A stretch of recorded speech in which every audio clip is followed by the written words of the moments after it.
पढ़लन फांसी बेचलन तेल, पढ़लन फांसी बेचलन तेल, देखी है बेरोजगारी का खेल। बेरोजगारी हटाओ यात्रा में सबसे पहले युवा क्रांति रथ में निकल रही बेरोजगारी हटाओ यात्रा को मैं बिहार के 7 करोड़ नौजवानों को समर्पित करता हूं। सरकार के लोग कह रहे कि हम बेरोजगारी हटाओ यात्रा क्यों निकाल रहे हैं।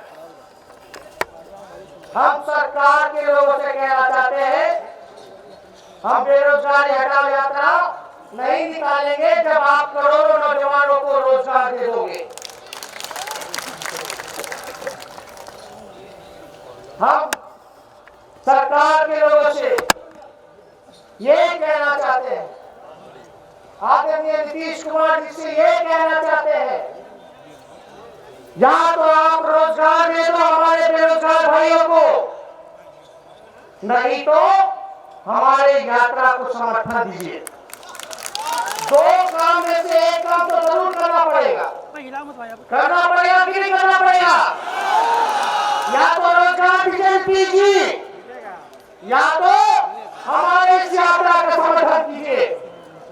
तो ये आपको बताना होगा नीतीश जी कि आपने 15 साल में क्या किया। लेकिन आप सब लोग जान रहे हैं कि देश में आघोषित इमरजेंसी का वातावरण, पूरा देश चल रहा है। जो असली में जो मुद्दे हैं, बेरोजगारी का मुद्दा है, महंगाई का मुद्दा है, किसान का आय दुगुना करना जो मुद्दा है, आप देखिए शिक्षा, स्वास्थ्य, जो हमारे मजदूर भाई जो प्लान कर रहे हैं, ये जो असली में जो मुद्दा है, बाढ़, सुखाड़, ये सारे मुद्दों से भटकाने के लिए केंद्र की सरकार ने कानून लाया सीए। और अमित शाह क्रोनोलॉजी समझाते हैं, सीए के बाद जो है एनआरसी लागू करेंगे। हम और हमारी पार्टी ने चाहे सीए हो, एनआरसी हो या एनपीआर हो, उसका हम लोगों ने हर एक प्लेटफॉर्म पे, चाहे सड़क हो, संसद हो, विधानसभा हो, हम लोगों ने इसका पुरजोर विरोध किया है। और हम सभी लोगों से कहना चाहते हैं कि हमारी पार्टी ने इसका विरोध सबसे पहले राज्यसभा में जब ये पेश किया जा रहा था, तब हम अपने सभी विधायकों के साथ जेपी वल्लभ गांधी मैदान में साथ में बैठने का काम किया, धरने में बैठने का काम किया। बिहार को बंद कराने का ऐलान किया हमारी पार्टी ने, और आप सब लोगों के सहयोग से बिहार जो है ऐतिहासिक बंद करने में आप लोग कामयाब रहने का काम किया। आप देखिएगा सुप्रीम कोर्ट में हम लोगों ने पिटीशन दिलाने का काम किया, और हम लोगों ने नीतीश कुमार जी हमारे सामने आए थे, हमने उनसे बोला था कि आप तो मुख्यमंत्री जी जब हम डिप्टी सीएम थे तो आप बोलते थे कि आरएसएस वाले लोग बड़े खतरनाक लोग हैं, इन लोगों से बच के रहना, ये लोग कुछ भी कर सकता है। आज क्या हो गया, आप आरएसएस के गोद में खेलने का काम कर रहे हैं। आप संघ मुक्त भारत की बात करते थे, और आज जो है संघ युक्त भारत बनाने में चले हैं। बताइए, जो कर्पूरी जी को मानने वाले लोग, जो लोहिया जी को मानने वाले लोग, हमारे समाजवादी नेताओं को मानने वाले लोग, आज उपाध्याय की मूर्ति का अनावरण कराने का काम करते हैं। तो हमको ज्यादा कुछ नहीं कहना, लेकिन हम अपने सभी भाइयों से, क्योंकि ये कानून केवल मुसलमान भाइयों के खिलाफ नहीं है, बल्कि ये काला कानून हिंदुओं के भी खिलाफ है। खास तौर पे जो गरीब तबका है, जो पिछड़ा है, अति पिछड़ा है, दलित है, जिसका घर मकान रह जाता है, वो अपना जो कागज कहां से पेश करने का काम करेगा। तो हम उन सभी साथियों से कहना चाहते हैं कि आप लोग घबराइए मत।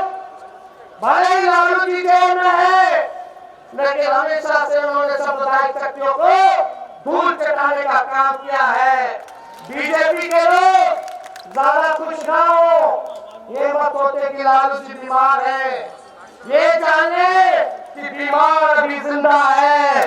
आपके काले कानून को हम बिहार की धरती पर लागू नहीं होने देंगे। और जो असली में जो मुद्दा है बेरोजगारी का, शिक्षा का, महंगाई का, इस पे आप बहस कीजिए, बात कीजिए।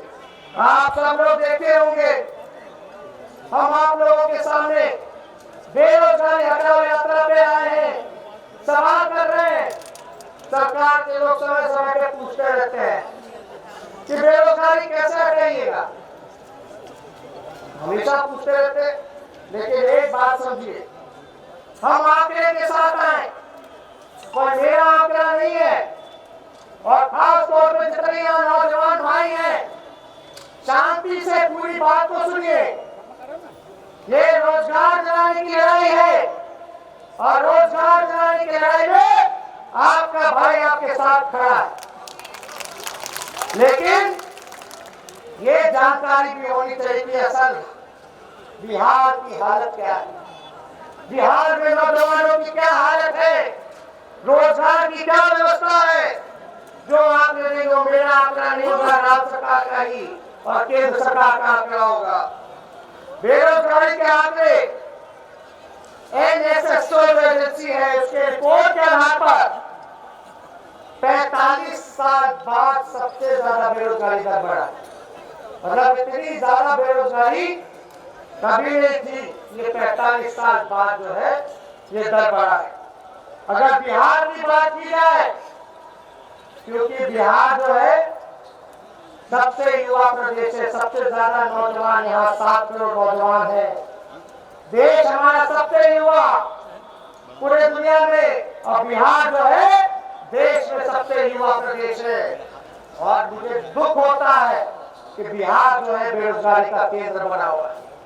लोग जो है रोजगार पाने के लिए दूसरे राज्य जाते हैं, पढ़ाई करते हैं, और उसकी ये स्थिति है कि लगभग 11.47% जो है बेरोजगारी दर बिहार में, जो कि देश में सबसे ज्यादा है।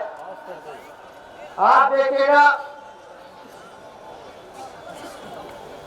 हम नौजवानों को देखते हैं, उनकी पीड़ा को समझते हैं। जब नौजवान जागता है तो बड़ी उम्मीद के साथ जागता है, लेकिन जब सोता है तो सारे उम्मीद उसके टूट जाते हैं। तो जो अवसर हम लोगों को देना चाहिए, वो हम लोग सभी लोग एक राजनीतिक दल होने के नाते, खास तौर पर नौजवान होने के नाते, हम सब लोगों को अवसर देने का काम करेंगे। लेकिन हम आप लोगों के साथ नौजवानों को रोजगार दिलाने में लगे हुए हैं, नौकरी दिलाने में लगे हैं। नीतीश कुमार जी बिहार के मुख्यमंत्री अपना नौकरी बचाने में लगे हुए हैं और बिहार को बेचने का काम किया।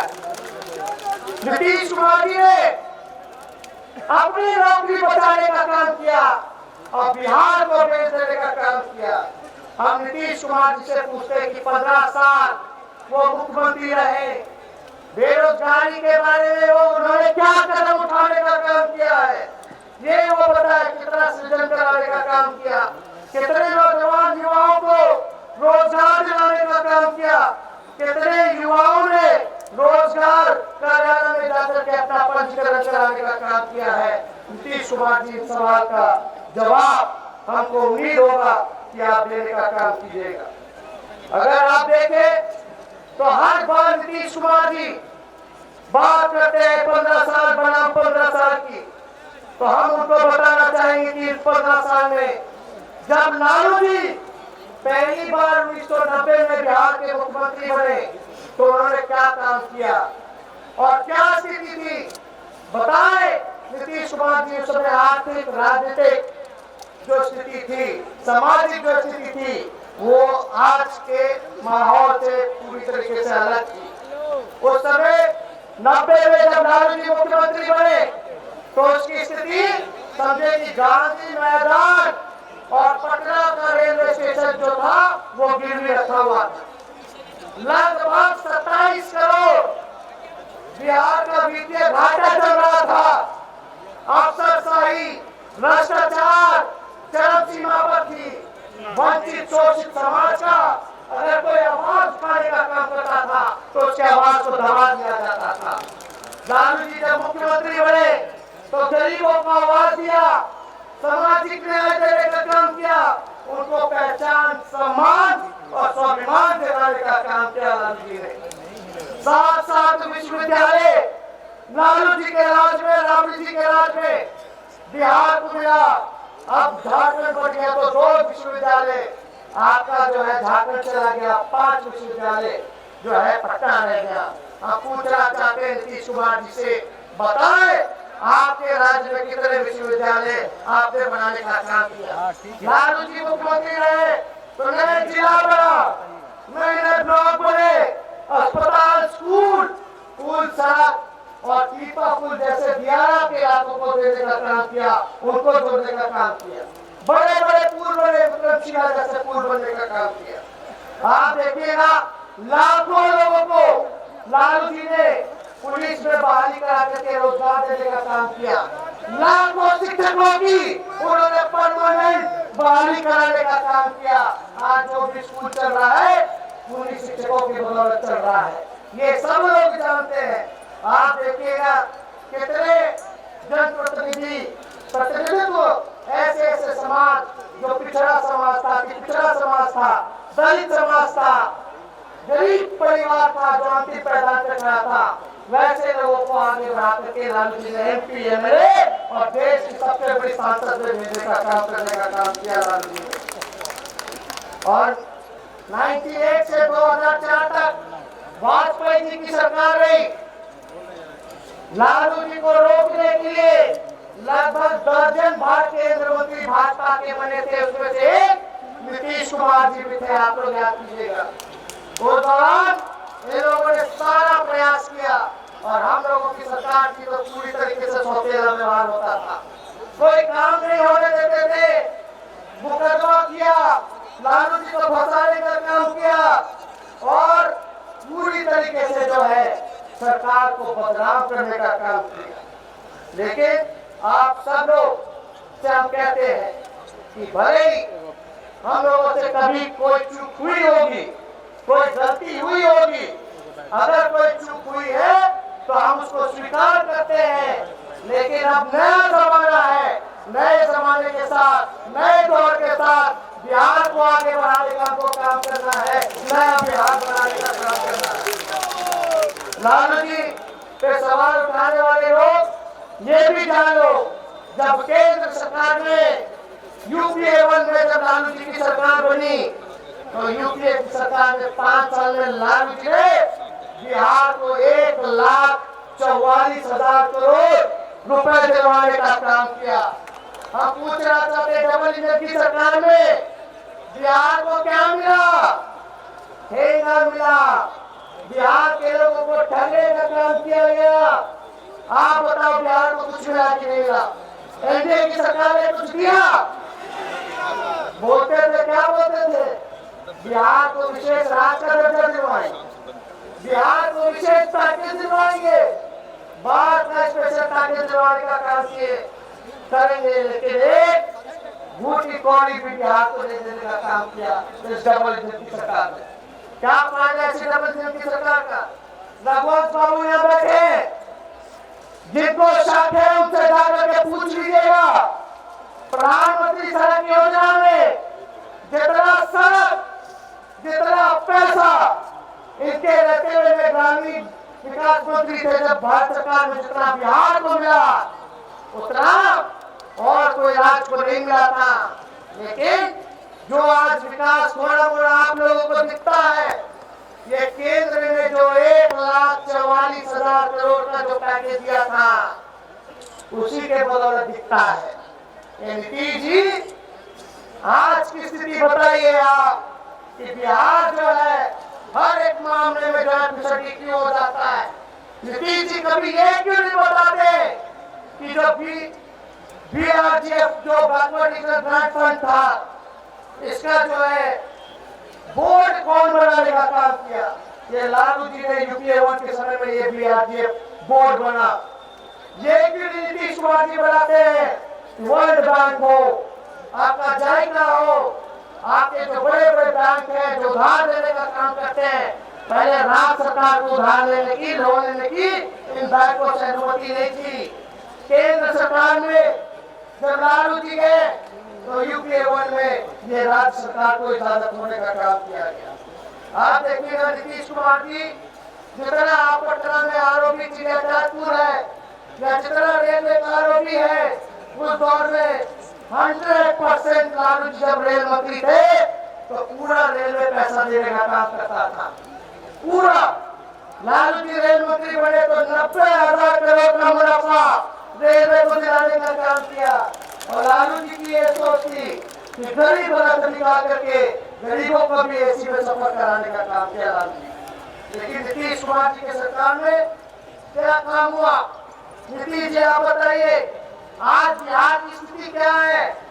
2004 में प्रति व्यक्ति जो कर्ज था एक बिहारी पर, वो 5,000 से कम था। ध्यान से सुनिएगा, 2004 में प्रति व्यक्ति जो कर्ज था एक बिहारी पर, वो 5,000 से कम था।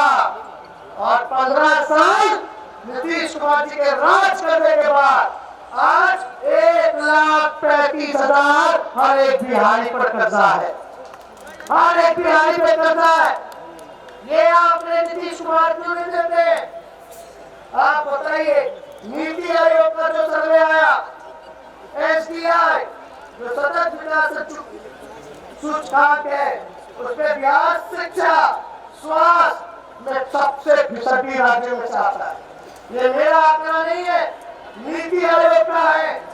आप देखिएगा 2019 की रिपोर्ट के अनुसार शिक्षा गुणवत्ता सूचकांक में सभी मानकों जैसे बुनियादी सुविधा, पुस्तकालय, कंप्यूटर एडेड शिक्षा, वोकेशनल एजुकेशन, परफॉर्मेंस आउटकम इत्यादि में बिहार जो है सबसे पीछे राज्यों में से आता है।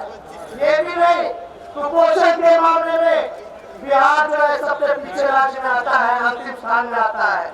साक्षरता दर, स्वास्थ्य दर में भी निचले पैदारों पर आता है। और नीति आयोग की रिपोर्ट में जो SC ST भाई हैं, अनुसूचित जनजाति के जो लोग हैं, बिहार राज्य में सबसे ज्यादा अत्याचार उन भाइयों पर जो है हुआ है। ये नीतीश कुमार जी क्यों नहीं आंकड़े देते? नीतीश कुमार जी क्यों नहीं आंकड़ा देते कि बिहार में 15 साल में 55 बड़े घोटाले हुआ है। 55 बड़े घोटाले, सृजन घोटाला, शौचालय घोटाला, छात्र घोटाला, जननी घोटाला, धान घोटाला, बांध घोटाला। इसका हिसाब कौन देगा? इसका जवाब देगा कौन देगा? और कोई ऐसा परीक्षा नहीं है जब से नीतीश कुमार जी मुख्यमंत्री बने कि पेपर लीक ना हुआ।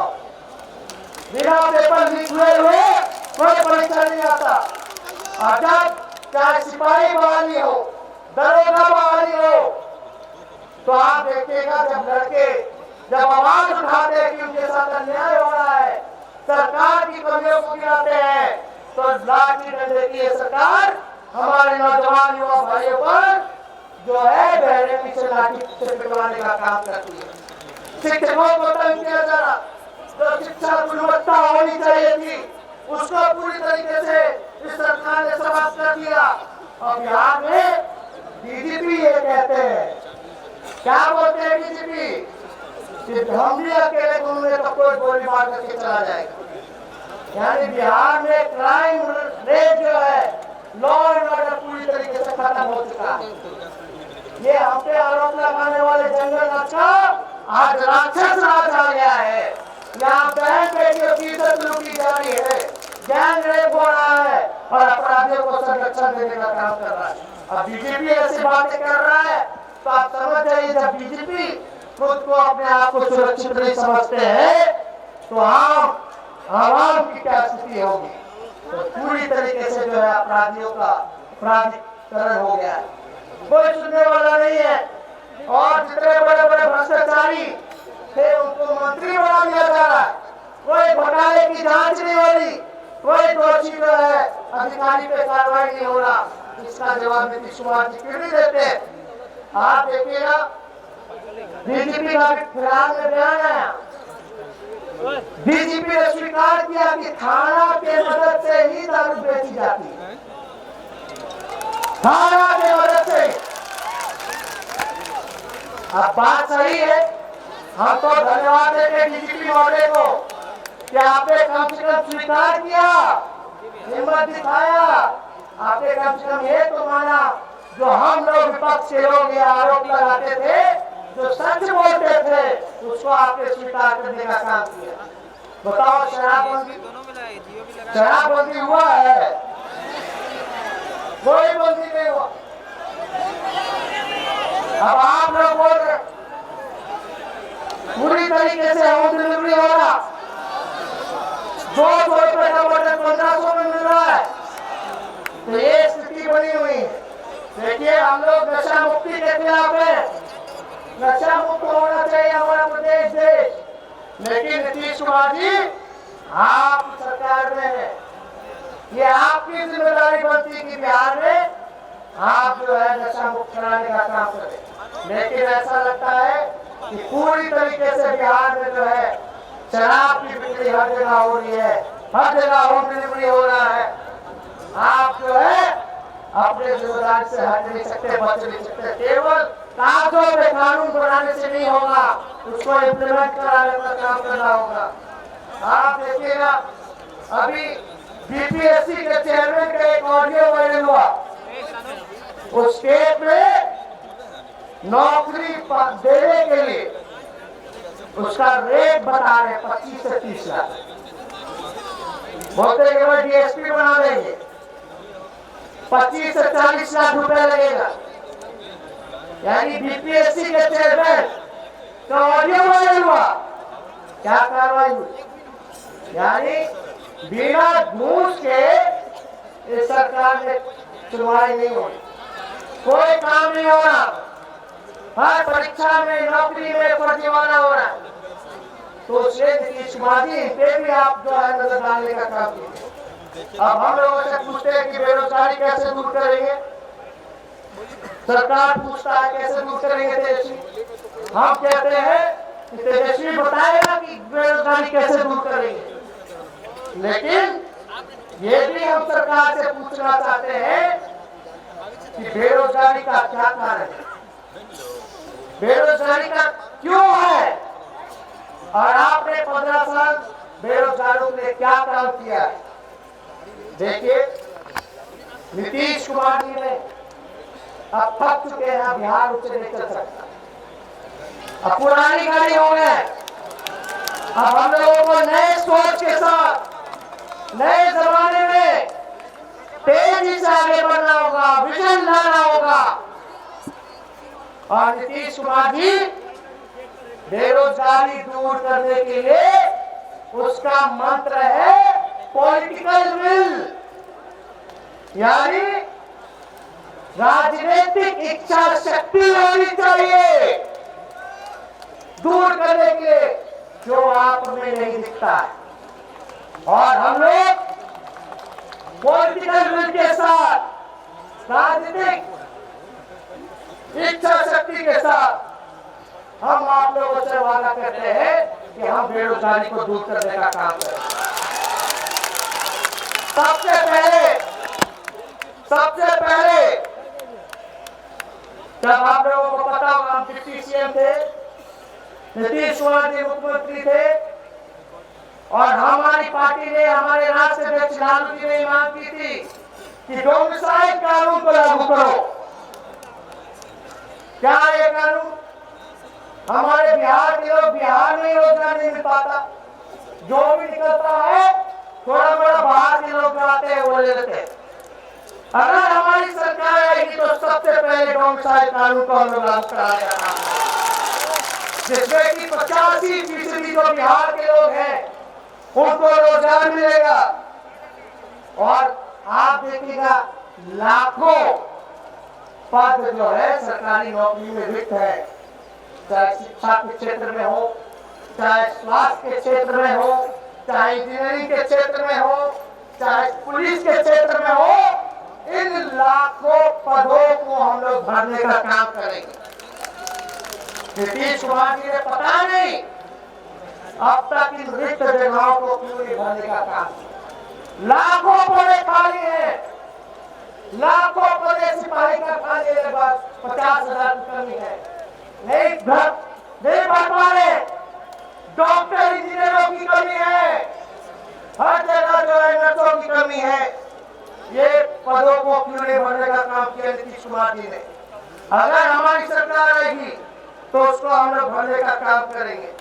चाहे क्लर्क की बहाली हो, चाहे बीपीएससी में समय पे नहीं होता, कोई परीक्षा समय पे नहीं होता, बंद नहीं होता, बीपीएससी को दुरुस्त करवाने का काम करेंगे, समय पे सारी चीजें करवाएंगे। और आप जानते हैं कि बिहार के जितने नौजवान हैं जो पढ़े लिखे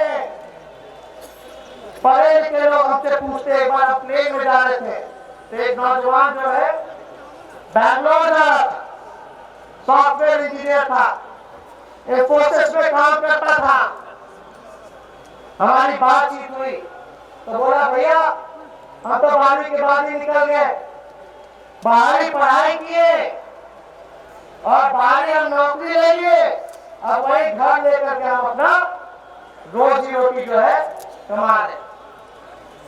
हम पूछे क्या बात है, तो बोला कि कोई व्यवस्था जो इंफ्रास्ट्रक्चर का होना चाहिए, शिक्षा ना अच्छी कोई विश्वविद्यालय, ना अच्छा यूनिवर्सिटी है, ना कोई ऐसा आईटी पार्क है, ना कोई ऐसा सेल्स की व्यवस्था है जहाँ नौजवान जो है जैसे इसको आपका जैसे विप्रो हो गया, इंफोसिस हो गया, जो बड़ी बड़ी कंपनियां हैं वो बिहार में नहीं आती है, तो हम लोग को मजबूरन जो है वहाँ रहना पड़ता है, जाना पड़ता है।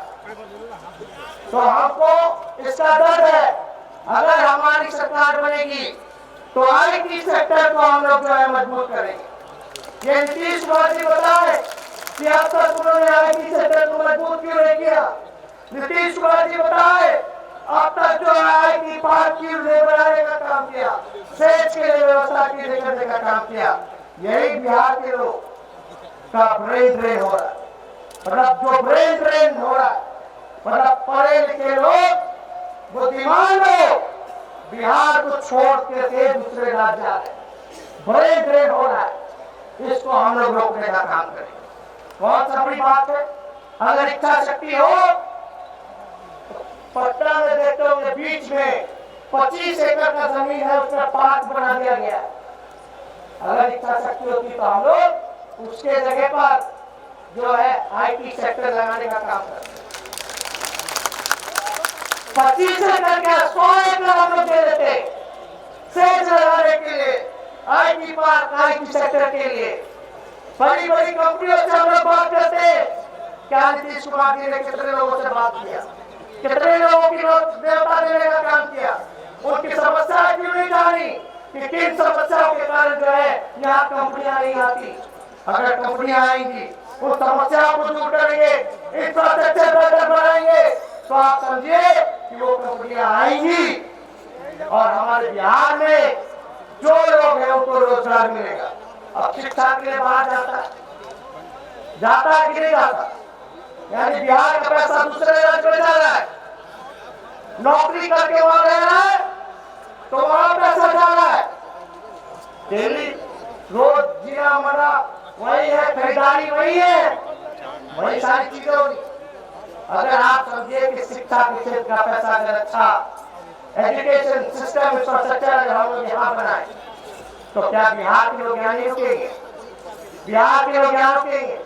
और एक कॉलेज खुलने से आस-पास जो है पूरी व्यवस्था हो जाती है, दुकान लग जाते हैं, हर एक चीज अलग अलग दुकानें लगती है, अलग अलग रोजगार जो पैदा होता है, इंजीनियरिंग कॉलेज बनेगा। इस चीजों की व्यवस्था हम लोग कराने का काम करेंगे। आप देखिएगा खास तौर पे medical college, science and research centre, शिक्षा, स्वास्थ्य जो है यही मानव की पूंजी है, यही मानव की पूंजी है। समृद्ध बनाते हुए और भारी रोजगार के अवसर इससे पैदा होते हैं। शिक्षा और स्वास्थ्य, बड़े अस्पताल बनेंगे, समझिए कि कितनी चीजें जो है बाहर के लोग आएंगे, इलाज कराएंगे, बिहार का ही नहीं बल्कि बाहर का पैसा जो है बिहार आने का काम हो जाए। तो इन सब चीजों पे हमारी सरकार जो है ध्यान देने का काम करेगी। अब आज का जो देखते हैं बच्चा सब भी जो होता है मैट्रिक के बाद 9वीं में अगर वो 10वीं पकड़ के सीधे कोटा चला जाता है, राजस्थान चला जाता है कोचिंग के लिए।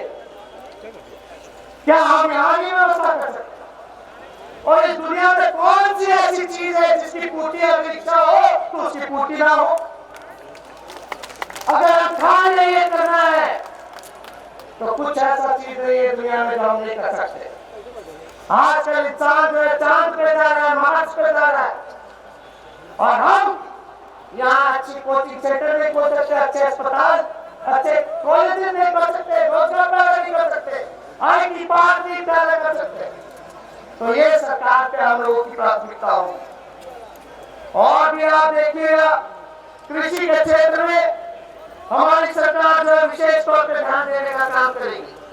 आज बिहार में मान लीजिए 17 मिलियन टन जो है सब्जी अब्जी उत्पादन होता है। अगर मन लगा करके इच्छा शक्ति हो तो इसको हम लोग 3 गुना नहीं बढ़ा ले, 50 मिलियन टन नहीं पैदा कर सकते। और हमारा बिहार तो कृषि प्रधान देश है। कृषकों के लिए उनका आय दोगुना करने के लिए जो भी इंफ्रास्ट्रक्चर अगर एग्रीकल्चर यूनिवर्सिटी देनी पड़ेगी तो उसके लिए हम लोग पीछे नहीं हटेंगे। ज्यादा से ज्यादा एग्रीकल्चर यूनिवर्सिटी हम लोग देने का काम करेंगे। मत्स्यजीवी आप देखिएगा, गाय भैंस बकरी मधुमक्खी जो भी चीजों से उत्पादन होता है डेयरी के क्षेत्र में होता है, डेयरी प्रोडक्ट बनते हैं, इसका वर्ल्ड क्लास यूनिट हम लोग बनाने का काम करेंगे। आप देखिएगा गन्ना, मकई, मखाना, पान, केला, चावल, आलू बिहार में होता है अच्छी संख्या में। नीतीश कुमार जी से हम सवाल पूछते रहेंगे। हमारी कोशिश थी, हम राघोपुर से विधायक है, हाजीपुर के इलाके में चले जाओ तो वहाँ केला का पूरा बगान है। हम पूरी कोशिश करते रहेंगे, नीतीश कुमार जी से कहते रहेंगे फूड प्रोसेसिंग यूनिट खोलिए। केला ऐसा पेड़ है, केला ऐसा पेड़ है कि थम से लेकर के पत्ता से लेकर फल तक एक एक चीज का उपयोग है। हम बोले कि हम दियारा के इलाके में लगा दीजिए। अब तो फूल बन रहा है, बिंदुपुर तक लिंक हो गया, सब्जी के ऊपर पट्टा हो गया। तो आप दियारा के इलाके में फूड प्रोसेसिंग यूनिट खोलिए, केला का फैक्ट्री लगाइए। अब केला का बनेगा तो उसका मिल्क शेक भी बनता, यही प्रोडक्ट बनेगा। पूरे दुनिया में हम लोग भेजने का काम करेंगे, साउथ एशिया तक हम लोग भेज सकते हैं। इतना दूध, घी, मक्खन हम लोग पैदा करते हैं कि हम लोग साउथ एशिया तक भेज सकते हैं। फूड प्रोसेसिंग में मान लीजिए केला के जगह पर मान लिया आलू की बात, क्यों नहीं हम चिप्स की फैक्ट्री लगा लेते? क्या यहाँ बिहार में कहीं दिखता है? सारा चीज जो है बाहर चला जाता है। यहाँ अगर फैक्ट्री लगेगा तो रोजगार मिलेगा, हर एक चीज होगा। मखाना मिथिलांचल के इलाकों में इतनी बड़ी उसका पैदावार होता है। अमेरिका तक में भी सबसे ज्यादा जो है डिमांड आ गया है कि इन सब चीजों के लिए हम लोग फूड यूनिट नहीं बना सकते। बनाना चाहिए कि नहीं बनाना चाहिए? अब लीची है, लीची का जूस उस हिसाब से, लेकिन सबसे महत्वपूर्ण है आप देखिए खेल कूद में भी बिहार पीछे, खेल कूद में भी बिहार पीछे। आप बता दीजिए आखिरी इंटरनेशनल मैच कब हुआ था? जो हुआ था लालू जी के समय 95 में हुआ था, वर्ल्ड कप हुआ था मोदी लगते कीनिया वर्सेस जिम्बाब्वे, लेकिन उस समय की परिस्थितियां अलग थी 96 में। तो आज हमारे यहाँ स्टेडियम में खिलाड़ियों को पूछा जाता आगे हमारे बिहार के लोग कैसे बढ़ेंगे। हम भी चाहते हैं कि बिहार का लड़का जाकर के ओलंपिक्स में गोल्ड मेडल लाए, लेकिन नहीं हो पाता। क्यों नहीं हो पाता नीतीश जी? क्योंकि हमारी नीति सही नहीं, हमारा राज्य की जो पॉलिसी है वो सही नहीं है। हरियाणा पंजाब में इतने गोल्ड मेडल क्यों लाते हैं? खेल कूद में क्यों आगे?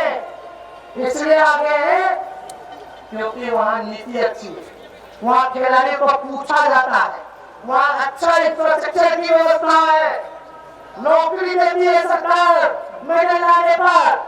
बिहार सरकार क्या है? कहाँ से हमारे खिलाड़ी आगे बढ़े? इस बात को जानिए, हम खुद खिलाड़ी रह चुके हैं। बिहार को नहीं खेल पाए, बिहार से नहीं खेल पाए, दिल्ली और झारखंड से खेलना पड़ा। इसका दर्द को है कि बिहार के होकर के बिहार को नहीं खेल पाए।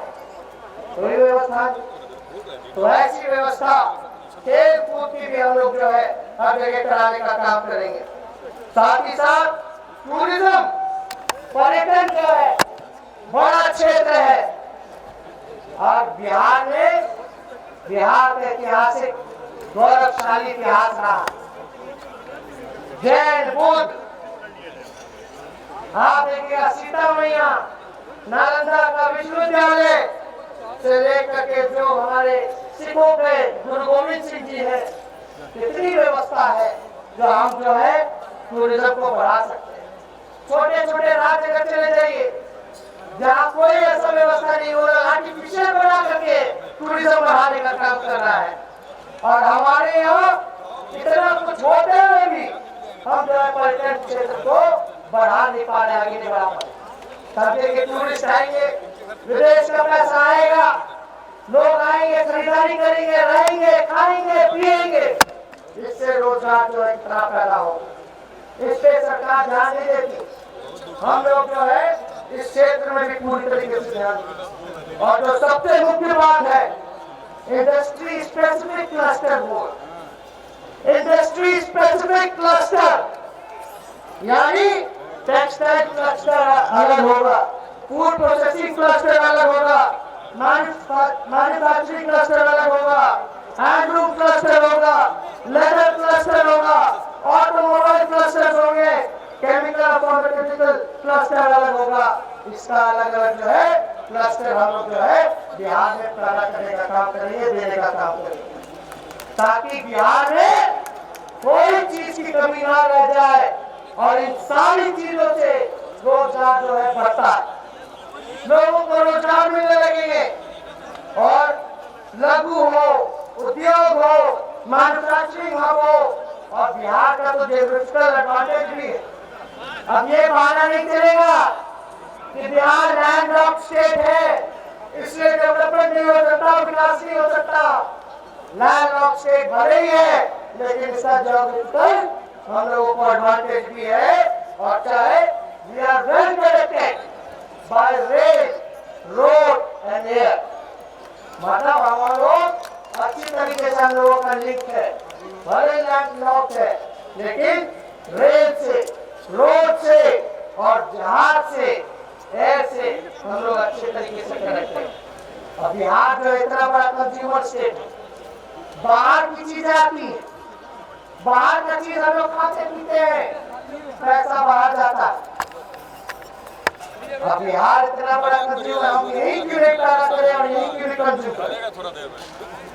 ये बात, इस पे ध्यान देने की जरूरत है जो इस सरकार ने आज तक नहीं देने का काम किया। अब ज्यादा कुछ हम नहीं कहेंगे लेकिन हम अपने बारे में बता दें आप सब लोगों को, हम राजनीति में क्यों आए।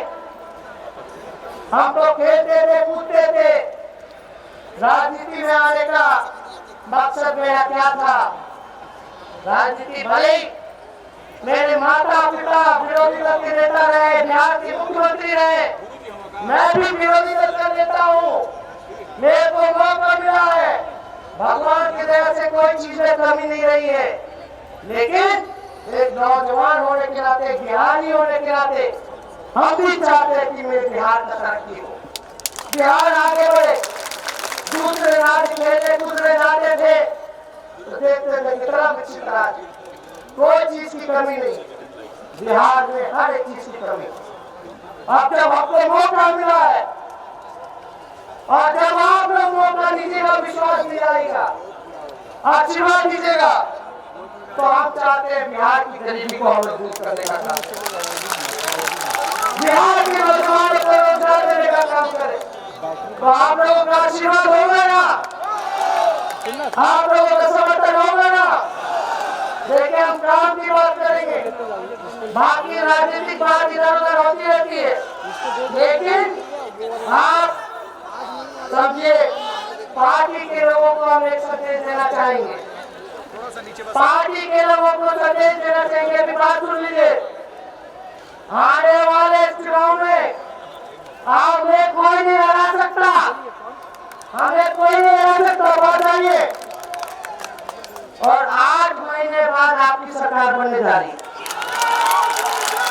8 महीने बाद आपकी सरकार बनने जा रही है। बढ़ेगी कि नहीं बढ़ेगी? लेकिन पार्टी के लोग सरकार तभी बनेगा, आपको कृष्ण बन के सुदामा का प्राण भिगोना होगा और राम बन के सबरी का पैर दिखाना होगा। कृष्ण बन के सुदामा का पैर होना होगा, राम बन के सबरी का पैर खाना होगा। अपने व्यवहार में परिवर्तन लाए, अच्छा आचरण रखें और लोगों को छोड़ने का काम कीजिए। खासतौर पर जो गरीब है, अति पिछड़े समाज से आते हैं, दलित समाज से आते हैं, उसको आप लोग जोड़ने का काम कीजिए। इस सरकार में सिर्फ और सिर्फ घूसखोरी, महंगाई, बेरोजगारी, बलात्कार, लूटपाट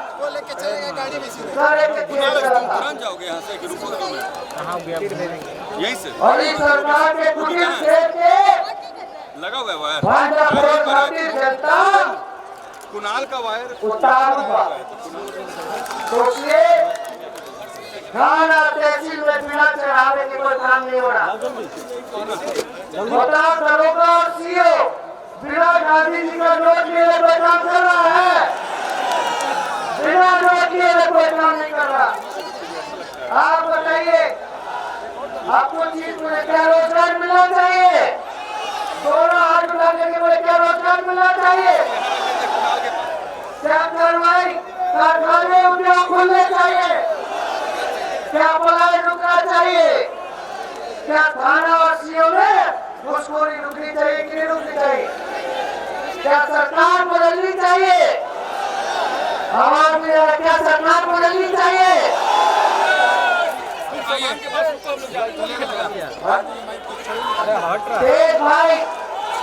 तेज भाई लगातार करें, तेज रफ्तार तेजस्वी सरकार, ये सरकार तेजस्वी सरकार में जो कि गरीब और हम सबों की सरकार है।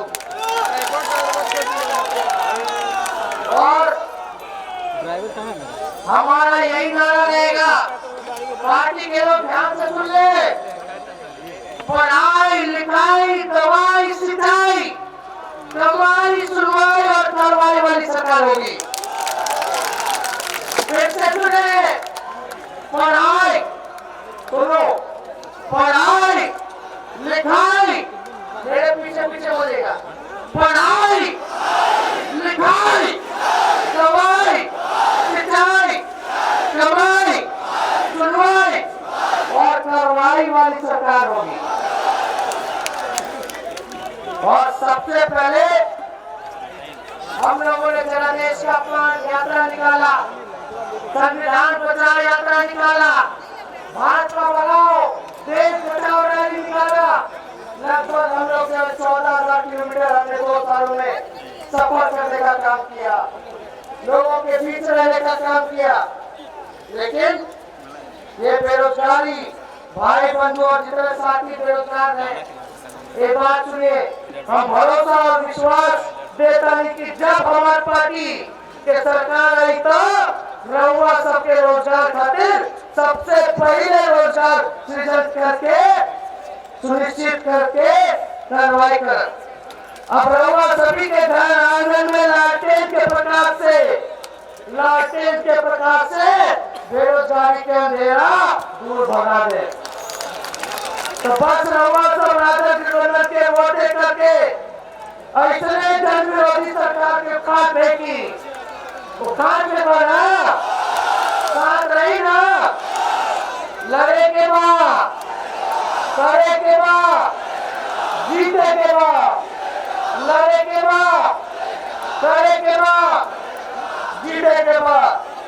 और हमारी पार्टी के लोग और भी बेरोजगारी दूर करने के लिए आज तो विस्तार रूप से नहीं बता पाए, लेकिन आने वाले समय में बिहार का बेरोजगारी कैसे दूर होगा, इस पे हम लोग पूरजोर काम करने का काम कर रहे हैं। और आने वाले समय में ये भी हम लोग जनता के सामने और विस्तार से रहने का काम करेंगे। और इसके बाद कल विधानसभा हो गया होगा, कल विधानसभा है, 1.5 महीना विधानसभा चलेगा। हम विधानसभा में भी रहेंगे और यात्रा पे भी रहेंगे। वो सारा आप लोग अगर दूसरे जिलों से आए हैं तो हर जिले में हम जो है आप लोगों के बीच आएंगे। आप लोग उसकी भी तैयारी करने का काम कीजिए और ज्यादा कुछ न कहते, एक बार अपने भाई और बेटा का हाथ उठा करके आशीर्वाद देने का काम कीजिए। भाजपा बनाओ, भाजपा बनाओ, नीतीश कुमार जी को बनाओ, बिहार बचाओ, नीतीश कुमार जी को बनाओ, नीतीश कुमार जी को बनाओ, नीतीश कुमार जी को बनाओ। और भेदभाव न करके सभी जाति, सभी वर्ग के लोगों को हम लोग इकट्ठा लेकर के चलने का काम करेंगे।